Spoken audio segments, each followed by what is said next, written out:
Hey everyone, welcome back to the Rulebook Room. I'm Har. Let's start today with a question that might divide the room instantly. If someone cheats in a marriage, the court finds them guilty and the marriage ends because of their own wrongdoing. Should they still be entitled to money from their ex? Take a second. Because instinctively, most people would say, no way, actions have consequences. And honestly, that reaction is valid. But law doesn't always work on instinct. Law works on something more layered: fairness, social protection, and sometimes uncomfortable compassion. Today's case is Amarkant Sen versus Sovana Sen. Is exactly about this tension. It's not just about maintenance, it's about this bigger question. Is law meant to punish people for their past or protect them in their present?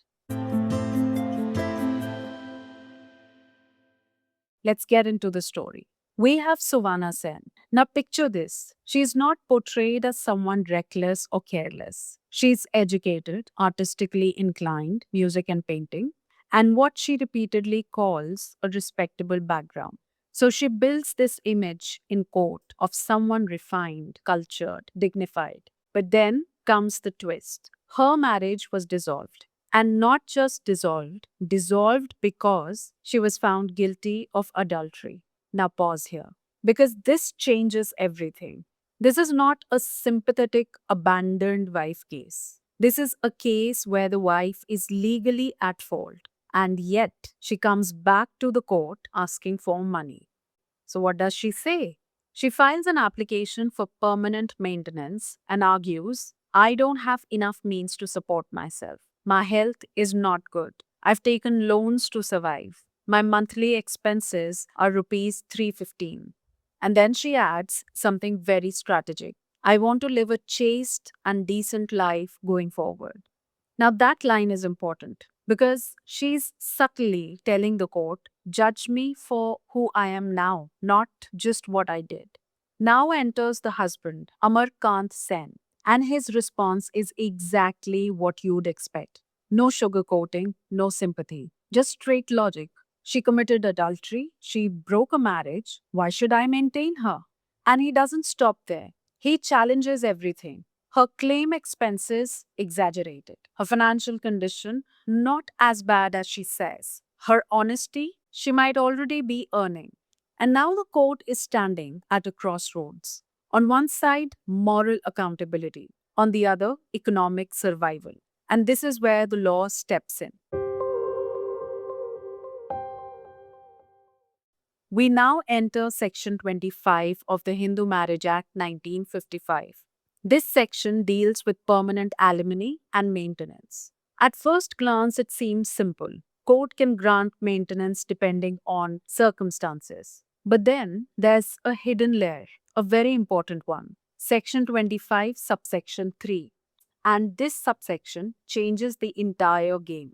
Because it says if the wife is unchaste, the court can rescind or deny maintenance. So now let's connect the dots. In this case, Sovana, who was found guilty of adultery means unchastity. So logically, section 25, subsection 3 kicks in.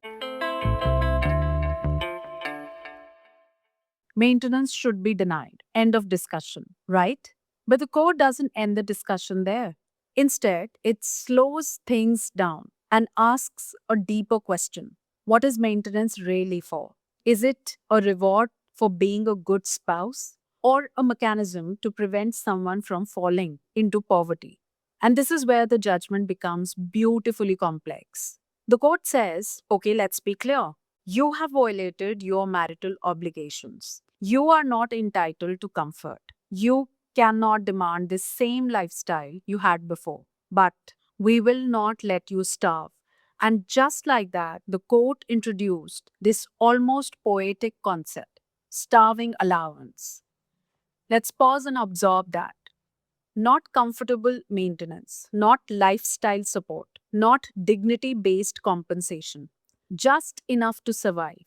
Now, this idea doesn't come out of nowhere. The court actually draws from old Hindu law, English matrimonial principles, and both systems had similar thinking.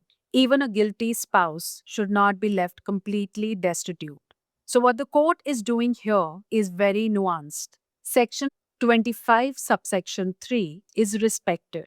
Misconduct is acknowledged, but absolute denial is avoided. Now, let's get into numbers because courts love precision. So, Vana says, I need rupees 215 per month. The court looks at that and says, that's not survival, that's comfort. So it fixes a subsistence benchmark, rupees 125 per month. This is the court basically saying this is the minimum required to stay alive, not to live well. But then comes another layer. The court finds out Savannah is already earning rupees 90 per month. Now the logic becomes more mathematical.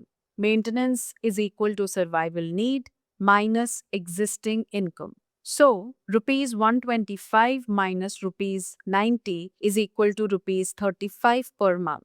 And for that limited period, the total amount becomes rupees 79.33. Yes, rupees 79.33, not rupees 80, not rounded off. Exactly rupees 79.33. And honestly, this tells you something about courts. Law can be philosophical, but outcomes are often painfully precise. But the story doesn't end there, because then another major development happens. Sovana gets a job at All India Radio.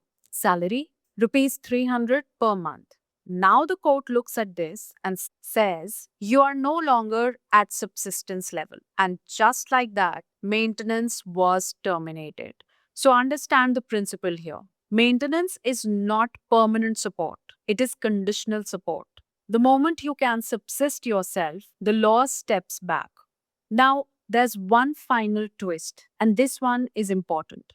The court notices Sovana tried to hide the fact that she got this job. Why? To continue receiving maintenance. And the court clearly disapproves because one foundational principle of maintenance law is clean hands. If you come to court, you come honestly.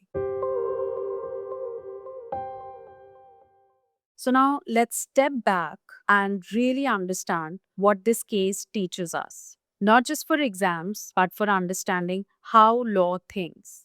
First, Section 25 is discretionary, not automatic entitlement. Second, Section 25, subsection 3 matters misconduct like adultery reduces your claim. Third, but misconduct is not equal to total abandonment.